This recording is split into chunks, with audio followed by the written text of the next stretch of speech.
Everybody knows that right now, Sword and Shield sealed product is 100% the way to go. Not everyone can afford that and not everyone can get their hands on that at a good price. So today we're looking at 10 Sword and Shield alt arts which I think are the best bet for investment going forward. And while we do this, we are going to be opening some Sword and Shield packs down here. I feel that's pretty fitting. We got some tins to open, so we're going to open up 12 packs. Welcome back to the channel, guys. Hit like, hit subscribe, share with your friends, and let me know down below what cards you think are the best investments to make right now in Sword and Shield. So as everybody knows, you have the Moonbryon, the Rayquaza VMAX, the Giratina. All of these cards are soaring in price, especially that Giratina and that Moonbryon at the moment. But not everyone has that money, and for that reason, we have to find alternatives to make investing viable. As I've said before, you can't buy every card and you can't have every card in your collection, so you have to be strategic. And so here are 10 cards which I think right now are the best to pick up. These are in no particular order, and they may not be the best or the most expensive cards in the set,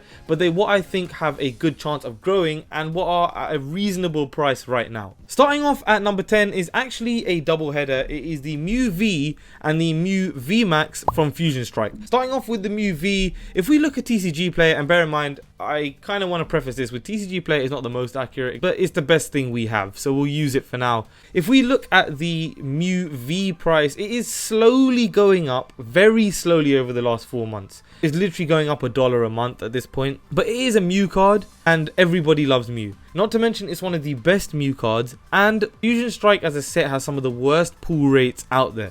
I think the Mew V is a good pickup, a good cheap pickup. I think it will sit at $80 for a while, $75 for a while. This is like 2 or 3 years down the line, but it's definitely a good card to pick up if you don't have a huge budget and you want a well-known Pokemon in your collection. Similarly with the VMAX, this has gone up a lot more rapidly over the last month, and it's because we all know about the theft or the snipe from Fusion Strike, where thousands of cards were seized. Mew VMAX, I believe, was a part of some of that, where it wasn't hit the most. It was the Espeon and the Gengar. This was hit a little bit. If you can get it, at the moment it sits at around $83, $84. If you can get one for $70 odd and just sit on it, it's the best Mew card we have in terms of rarity and pull rates. It's the hardest to pull from Sword and Shield. So if people can't get their hands on this, they'll go for the V, and if they're willing to spend money on this, they're willing to spend a lot. So I think as a duo, this is definitely a good way to go. Next up, we have from Brilliant Stars the RCSV. For me, this is a no-brainer. This is something that I didn't even have in my collection till yesterday. I picked it up very recently. Brilliant Stars was meant to be Arceus's set, but us as consumers and the love affair we have with Charizard forced Charizard to be the best card in the set. This came out just after the Pokemon game Legends Arceus, and so it was definitely a promotion for that. This card is sitting at $30 odd, and it is criminal how low this card is. It's a beautiful card. It is the god Pokemon, and it really shows off that vibe. It's not even gone up hugely in price over the last couple of months, so I think it's a great pickup. Something that from Brilliant Stars is the second best pull, not in terms of price, those are the two Charizards, but in terms of design. If you're not going to go for the Charizard from that set, which will 100% be the most expensive card in that set, go for the Arceus. If you end up picking a couple of these cards up, you may end up doubling to tripling your money. That's just my opinion. Of course, this is not professional advice, but just what I think. Next up, we have Lugia V. It's not a cheap card at the moment. It's $170 and it has gone up quite a lot over the last week, but it's definitely the right time to buy now, in my opinion. Silver Tempest is readily available. It's not as hard to get as Fusion Strike or Evolving Skies or Chilling Rain. It's one of the best cards in the whole set. Lugia is one of the best cards and one of the most fan favorite cards that we have, and other than, in my opinion, the Neo Lugia, this is probably the best Lugia. Maybe some people say Crystal, but I think this is the best Lugia, and in the long term I think this will go up. If you can find it for about $150, $130, I'm sure you will be able to find it for that. If you can find it for that, get it. If you can get it in a PSA 10, get it. I think it's going to go up and up and up. So I think Lugia is the next card to grab. Now, we spoke about Arceus before. We're speaking about Charizard now.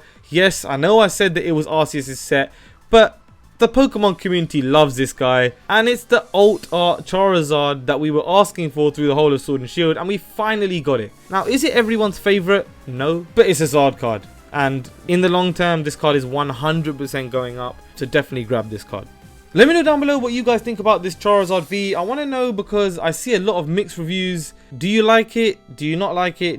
Is it something you're prioritizing? Are you prioritizing it because you like it or because it's a Charizard? Either way, it makes sense to me. You got to play for what the people like. Let me know down below what you think. And on that note, hit like, hit subscribe, and let's continue with the next one. Next up, a card that I really don't love, and so I haven't picked up myself yet, only on the fact that I have other cards to pick up, and I don't love this card at the moment. But it's Tyranitar V from Battle Styles. Battle Styles was the first time we kind of started getting some somewhat decent cards in Sword and Shield, and it has gone up drastically over the last week. $15 to $16 increase, starting at 88, 20% over the last week. Is a lot. Tyranitar is a favorite for a lot of people. It's a beautiful art card. That's pretty much all there is to say to it. Again, I don't see it hitting huge numbers like the Charizard or the Lugia, but I do think it could be around that $170, $180 mark in the next couple of years. So I think it'll be a good card to hold on to. Next up is the Machamp V from Astral Radiance. This card, in my opinion, is one of the most underrated cards from myself, and I hold my hands up for that 100% of the whole era. I love this card's blue versus orange contrast. It's like a top 10 card for me now from the whole era. It's a Gen 1 Pokemon. Everyone loves Gen 1. It looks like it's telling a story. The Machamp looks like it's doing what a Machamp would do. It looks really cool. It's one of my favorite cards from Astral Radiance. As you'll see, Astral Radiance is slowly starting to pick up. So as that picks up, the Machamp V will pick up. So do not sleep on this card. If I was you, this is one of those cards like the Lugia, like the Charizard, I would try and get graded in a 10. That's going to set you back about $240, $230. But if you can get a good one at $210, $220, get it. I think it's going to go up. Next up from Evolving Skies, who thought there'd be anything from Evolving Skies in here? And actually there's two things from Evolving Skies in here. But we have the Dragonite V. Gen 1 Pokemon, everyone loves it. It tells a story again. And this card is stunning. So grab that while you can. It's ready to start going up. If you can get it quick. Next up, the second to last card on the list, it is Rayquaza V from Evolving Skies. I know what you're saying, another Evolving Skies card. This set is too expensive and the cards in this set are too expensive. And yeah, you're right, but the markup in this hasn't been gigantic for what it is. Of course, there's the Evolving Skies Rayquaza V Max, and that's why this card isn't as expensive as it would be. But this card looks better in my opinion. It tells an amazing story. If you can get it graded, get it graded. But even a raw copy of this will 100% be good. And it's for the same reason that I said in my last video, the Evolutions V video, that a lot of people are going to be priced out of the Rayquaza V Max. And they will be happy with the next best thing. 100% they'll be happy with the next best thing, because the next best thing in my opinion is just as good as the best thing, and the only thing that is driving that best thing's price is the lack of availability. So get the Rayquaza V. I think it's one of the best cards from Sword and Shield, and it's a fan favorite, so it's definitely going to go up in price. And the last card I think you should get is, in my opinion, one of the most underrated cards from the whole of Sword and Shield, the Celebi V from Fusion Strike, which has gone up about $12 or $13 over the last week. Is only going to go up, and it's a Celebi. It's the same light as Mew, maybe not as loved as Mew because Mew is a Gen 1 OG Mon, but Celebi V is one of the best cards in the set. It tells a story. Again, I know I've said that 4 times, but for me, alt arts told a story, and if they're doing that, collectors will love them. Celebi is loved by everybody, and Fusion Strike, as we know, had issues with printing, so again, it's definitely a card to pick up. Is it going to go to the heights of the other ones? No, I don't think it will. There are other more desirable V cards, but that being said, it is a Celebi, and it's a card that a lot of people would pay decent money for. So if you can buy a copy graded already, and the graded price for these is pretty low, I would get my hands on one, because they are stunning cards, which are, in my opinion, just going to go up in price. And on that note, thank you so much for watching. We are at the end of the list, and if you got to this point in the video, let me know down below if I missed out on any cards in this list. Was there anything that I hit the nail on the head on? I'd love to know. I did try and skip out on the evolutions because I have a whole video about that. If you want to check it out, it'll be down below in the description.